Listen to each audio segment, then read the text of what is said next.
Let's run it back with sneakers I don't think you have.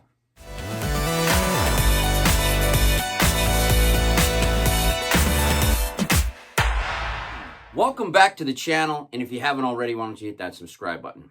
Today I'm going to do something a little different, and I'm going to talk about some sneakers in my collection that I don't think you have or have seen before. Let's start it off. Originally released in 1993, the Air Force Mid 93. You probably have the original from 1993, but have you ever seen the 2017 retro? Of course you haven't, because it never released. This is a sample pair I picked up at the Nike outlet in 2017.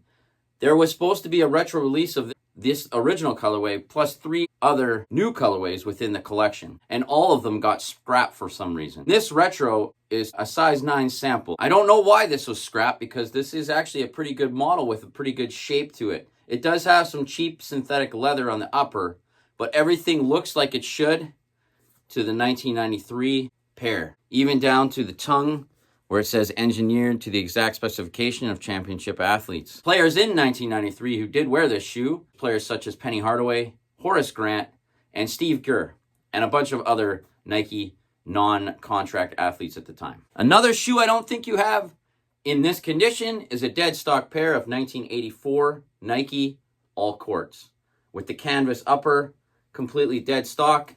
I actually found this model, this one exactly, for $7 at the local thrift store. Let me know in the comments below if you have this model. The 1991 limited edition Nike BW, aka Big Window. This one was a sample pair that I found at a thrift store, but it is a sample pair that I believe was sold at Nike outlets back in 1991. Let me know in the comments below if you have this model. The limited edition player exclusive Penny Hardaway's Air Penny 4 in the Phoenix colorway. Originally released in 1999, I believe, and worn on the feet of Penny Hardaway during his Phoenix days. This one was exclusive to Foot Action at the time in 1999. Let me know in the comments below if you have this model. Do you have this model from 1994? Originally worn by Penny Hardaway throughout the 1994 season, the Air Flight 1 in the Orlando colorway. This is the retro that released in 2011. You may have the original from 1994, but do you have this limited edition that was very rare at the time when it released, the 2011 Air Flight 1 NRG? It came out during the 2011 NBA All-Star Weekend. Another favorite of mine, and I hope more retros come, especially the Converse Aero Glide. But do you have the second retro release of the Grandmama's original Converse Aero Jam? You may have these retros that came out in both colorways, the original white, purple, black, or the black and teal. You may have these original retros that came out, but do you have them customized with the number 2s on the strap, just like Larry Johnson had back in the day? Let me know in the comments below if you customized your pair. And I added that original tag that was on the original release of the retros. I think Converse should do an anniversary with Grandmama and get his whole collection back, especially the Aero Glide. Now, speaking of the Converse Aero Glide, I don't think you have the original Converse Aero Glide in great condition, originally released in 1991 and worn on the feet of Larry Johnson during the 1991 NBA All-Star Slam Dunk competition, where Larry Johnson would lose, but would have some great highlights wearing the Converse Aero Glide. And if you're like me, wish Converse would bring back. This model here has immaculate leather on it.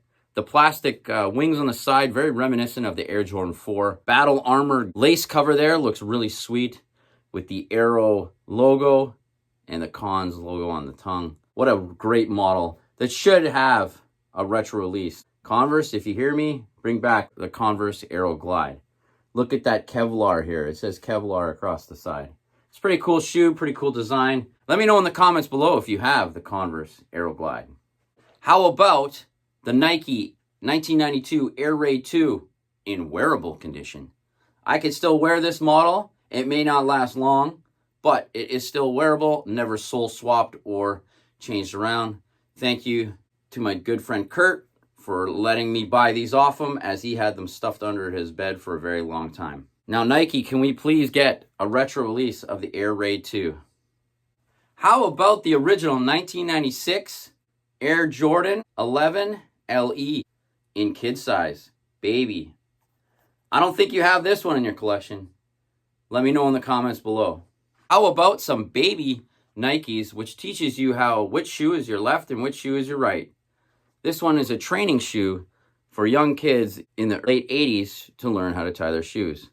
Do you have this one in your collection?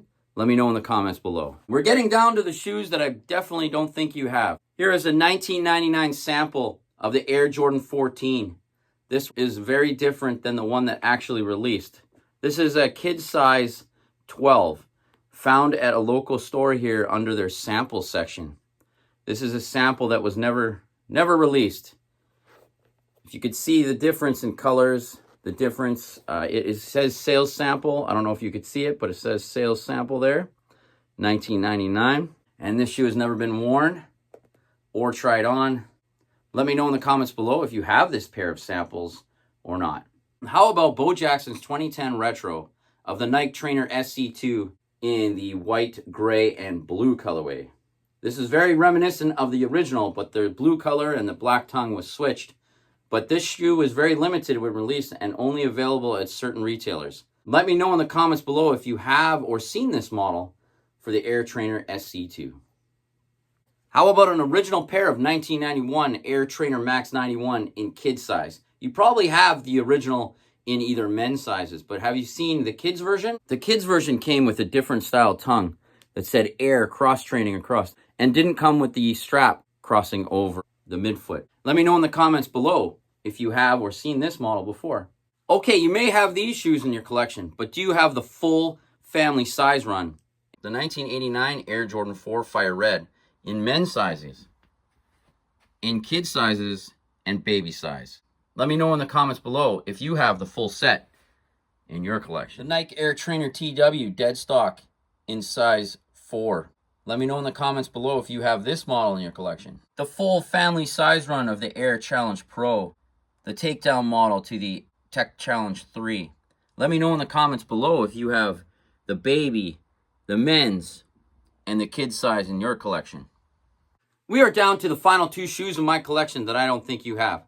First off, the Air Trainer Max 1991, originally released in 1992 and was part of the limited edition collection. I haven't seen too many collectors with this model in their collection.